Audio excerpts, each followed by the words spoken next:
ಪ್ರಿಯ ವೀಕ್ಷಕರೇ ಹಾಗೂ ನನ್ನ ನೆಚ್ಚಿನ ಗ್ರಾಹಕರೇ, ನಿಮ್ಮೆಲ್ಲರಿಗೂ MSB ಸರ್ವಿಸ್ ವತಿಯಿಂದ ಪ್ರೀತಿಯ ನಮಸ್ಕಾರಗಳನ್ನು ತಿಳಿಸ್ತಾ ಈ ಎಪಿಸೋಡ್ನಲ್ಲಿ ನೀವು ಬಳಸುವಂಥ ವಾಷಿಂಗ್ ಮಿಷಿನ್ನ ಬಾತ್ರೂಮ್ ಅಥವಾ ಹಳ್ಳಿ ಕಡೆ ಬಚ್ಚಮನೆ ನೀರ್ಮನೆ ಅಂತ ಕರೀತಿರಲ್ಲ, ಅಲ್ಲಿಟ್ಟರೆ ಏನು ಸಮಸ್ಯೆ ಆಗುತ್ತೆ, ಬಚ್ಚಮನೆಯಲ್ಲಿ ಅಥವಾ ನೀರ್ಮನೆ ಅಥವಾ ಬಾತ್ರೂಮಲ್ಲಿ ಯಾಕೆ ಇಡಬಾರ್ದು ಅನ್ನೋದ್ರ ಬಗ್ಗೆ ಮಾಹಿತಿನ ಕೊಡ್ತಾ ಇದ್ದೀನಿ.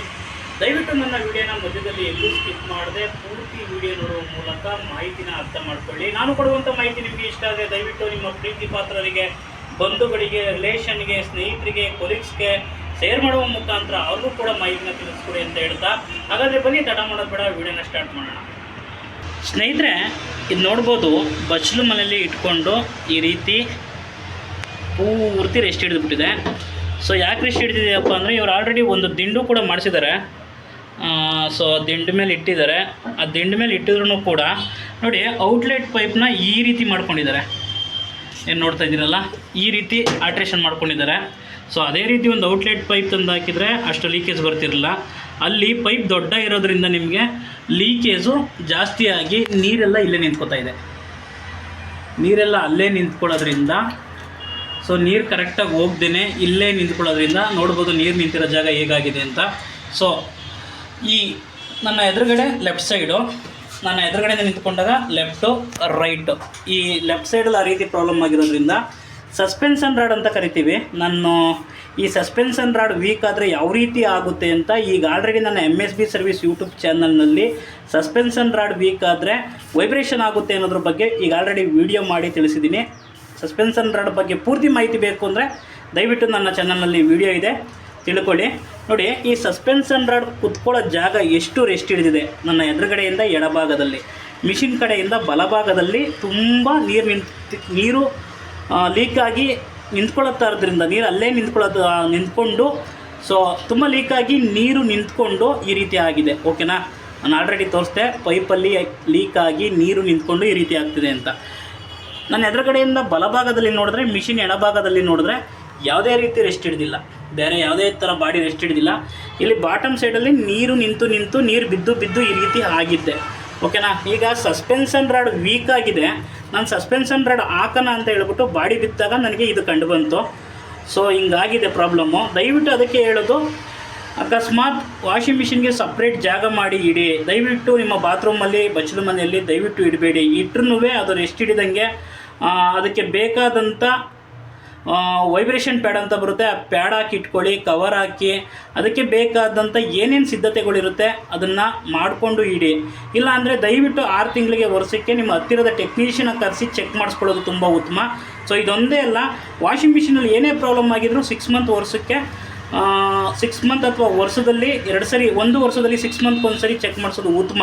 ಯಾಕೆಂದರೆ ವಾಷಿಂಗ್ ಮಿಷಿನಲ್ಲಿ ಏನೇ ಪ್ರಾಬ್ಲಮ್ ಆಗಿದ್ರು, ಸಣ್ಣ ಪುಟ್ಟ ಪ್ರಾಬ್ಲಮ್ ಆಗಿದ್ರು ಅವ್ರು ಚೆಕ್ ಮಾಡಿ ಹೇಳ್ತಾರೆ. ಇಲ್ಲಾಂದರೆ ನನ್ನ ಮೊಬೈಲ್ ನಂಬರು ಈ ವಿಡಿಯೋ ಕೊನೆಯಲ್ಲಿ ಬರ್ತಾ ಇರುತ್ತೆ. ದಯವಿಟ್ಟು ಮೊಬೈಲ್ ನಂಬರ್ಗೆ ಕರೆ ಮಾಡುವ ಮುಖಾಂತರ ಹೆಚ್ಚಿನ ಮಾಹಿತಿ ಕೂಡ ತಿಳ್ಕೊಬೋದು.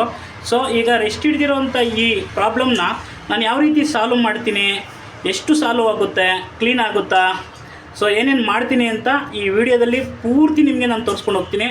ದಯವಿಟ್ಟು ಮಧ್ಯದಲ್ಲಿ ಎಲ್ಲೂ ಸ್ಕಿಪ್ ಮಾಡಿದೆ, ಆ ಕಡೆ ಈ ಕಡೆ ಹೇಳಿದೆ, ನನ್ನ ವಿಡಿಯೋ ಪೂರ್ತಿ ನೋಡಿ, ನಿಮಗೆ ಗೊತ್ತಾಗುತ್ತೆ ಈಗ ಇದನ್ನು ಯಾವ ರೀತಿ ಕ್ಲೀನ್ ಮಾಡಿ, ಈಗ ಯಾವ ರೀತಿ ಈ ಸಮಸ್ಯೆನ ಬಗೆಹರಿಸ್ತೀನಿ ಅನ್ನೋದನ್ನು ದಯವಿಟ್ಟು ವಿಡಿಯೋ ಪೂರ್ತಿ ನೋಡಿ. ಯಾವ ರೀತಿ ಆಗಿದೆ ಅಂತ ಕೂತ್ಕೊಳ್ಳೋ, ಇದು ಸಸ್ಪೆನ್ಷನ್ ರಾಡ್ ಕೂತ್ಕೊಳ್ಳೋವಂಥ ಜಾಗ ನಿಮ್ಗೆ ಕಾಣ್ತಾ ಇದೆ. ಸೊ ಇದು ಫುಲ್ಲು ರೆಸ್ಟ್ ಹಿಡಿದುಬಿಟ್ಟಿದೆ. ಸೊ ಈ ರೀತಿ ಆದರೆ ಸಸ್ಪೆನ್ಷನ್ ರಾಡ್ ಹಾಕೋದು ತುಂಬ ಕಷ್ಟ. ಆದ್ರೂ ಹೇಗಾದರೂ ಮಾಡಿ ರಿಸ್ಕ್ ಪಟ್ಕೊಂಡು ಈ ಕೆಲಸನ ಮಾಡಬೇಕು. ಸೊ ಇಲ್ಲಾಂದರೆ ಮಿಷಿನೇ ಹಾಳಾಗೋಗುತ್ತೆ. ನೋಡಿ, ನನ್ನ ಕೈಲಿ ಆದಷ್ಟು ರಿಸ್ಕ್ ಪಟ್ಕೊಂಡು ಈ ಸಸ್ಪೆನ್ಷನ್ ರಾಡ್ನ ಚೇಂಜ್ ಮಾಡ್ತೀನಿ. ನಿಧಾನಕ್ಕೆ ತೆಗೆದು ನಿಧಾನಕ್ಕೆ ಹಾಕಬೇಕಾಗುತ್ತೆ. ನೋಡಿ, ವಾಷಿಂಗ್ ಮಿಷಿನ್ ಪೂರ್ತಿ ಎಲ್ಲ ಚೆನ್ನಾಗಿದೆ, running condition, drum condition, body condition ಎಲ್ಲ ಚೆನ್ನಾಗಿದೆ, ಬೇರೆ ಕಡೆ ಎಲ್ಲ. ಸೊ ಈ ಜಾಗದಲ್ಲಿ ಈ ರೀತಿ ಆಗಿದೆ. ಸೊ ನಾನು ಈಗ ಆಗಲ್ಲ ಅಂತ ಹೋಗ್ಬಿಟ್ರೆ ಈಗ ಮಿಷಿನೇ ಚೇಂಜ್ ಮಾಡಬೇಕಾಗುತ್ತೆ, ಅವರು ಹೊಸ ಮಿಷಿನ್ ತಗೋಬೇಕಾಗುತ್ತೆ. ಸೊ ಆದಷ್ಟು ಕ್ಲೀನ್ ಮಾಡಿ ಹಾಕ್ಬಿಟ್ರೆ ಇನ್ನೂ 1 ರಿಂದ 1.5 ವರ್ಷ ಬರುತ್ತೆ ಈ ಮಿಷಿನು. ಅಲ್ಲಿ ಗಂಟೆ ನೋಡೋಣ, ಆಮೇಲೆ ಬೇಕಾದರೆ ಈ ಬಾಡಿ ಚೇಂಜ್ ಮಾಡ್ಕೊಳ್ಳೋಣ ಮಿಷಿನ್ ಚೆನ್ನಾಗಿದ್ದರೆ, ಡ್ರಮ್ ಕಂಡೀಷನು, ಬೋರ್ಡ್ ಕಂಡೀಷನ್ ಎಲ್ಲ. ಸೊ ಹಂಗಾಗಿ ಇದನ್ನು ನಾನು ಕ್ಲೀನ್ ಮಾಡಿ ನೀಟಾಗಿ ಹಾಕ್ತಾಯಿದ್ದೀನಿ. ಸೊ ಪೂರ್ತಿ ನೋಡಿ ಯಾವ ರೀತಿ ಕ್ಲೀನ್ ಮಾಡಿ ಹಾಕ್ತೀನಿ.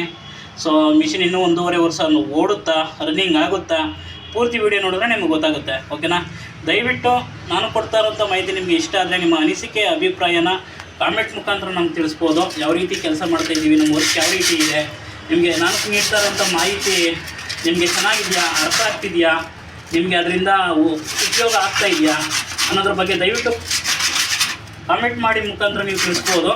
ಮತ್ತು ನಿಮಗೆ ಇನ್ನೂ ಅನೇಕ ವಾಷಿಂಗ್ ಮಿಷಿನ್ಗಳ ಬಗ್ಗೆ ಏನೇ ಪ್ರಾಬ್ಲಮ್ ಇದ್ದರೂ ನಾನು ವೀಡಿಯೋ ಮಾಡಿ ಹಾಕ್ತೀನಿ. ಯಾವ ವಾಷಿಂಗ್ ಮಿಷಿನ್ ಬಗ್ಗೆ ಏನು ಮಾಹಿತಿ ಬೇಕು ಅನ್ನೋದನ್ನು ಕೂಡ ನೀವು ಕಾಮೆಂಟ್ ಮುಖಾಂತರ ನನಗೆ ತಿಳಿಸ್ಬೋದು.